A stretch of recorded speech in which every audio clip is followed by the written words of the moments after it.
என்ன உரைக்கிறாய்? உண்மைதான் சுவாமி. நானே தேவலோகம் சென்றிருந்தால் கூட இப்பேற்பட்ட வரவேற்பு மாலைகள் மரியாதைகள் எதுவுமே எனக்கு கிடைத்திருக்காது. உனக்கு கிடைத்திருக்காது, எனக்கு கிடைத்தது. என்ன உரைக்கிறாய்? ஆமா சுவாமி. நம்பவே முடியவில்லையே சுவாமி, நான் இந்த உருவத்தோடு செல்லவில்லை. பிறகு பெண் வடிவம் மாற்றி சென்றேன். அருணா, நீ கூறுவது அனைத்துமே வித்தியாகவே இருக்கிறது. என்ன சுவாமி?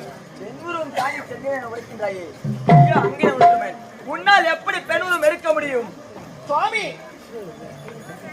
இந்த உருவத்தோடு சென்றிருந்தால் எனக்கு மாலையோ மரியாதையோ கிடைத்திருக்காது.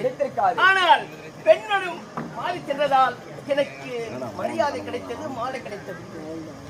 ஆகையினால் நீ உழைப்பதை எம்மால் நம்பவே முடியவில்லை. அப்படி என்ன சந்தேகம்? என்ன எடுத்த பெண்ணுரத்தை இப்போது எடுத்து நான் பார்க்க வேண்டும். வேண்டாம் சுவாமி, வேண்டாம் வேண்டாம்.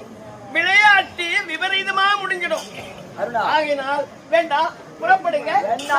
செலுத்துகிறேன். ஏன்னாலும் சரி, உன் பெண் உருவத்தை நான் பார்த்து ஆக வேண்டும். அப்போதான் நீ உரைப்பதை நான் நம்புவேன். பெண் உருவத்தை நீ பார்த்துதான் ஆக வேண்டுமா?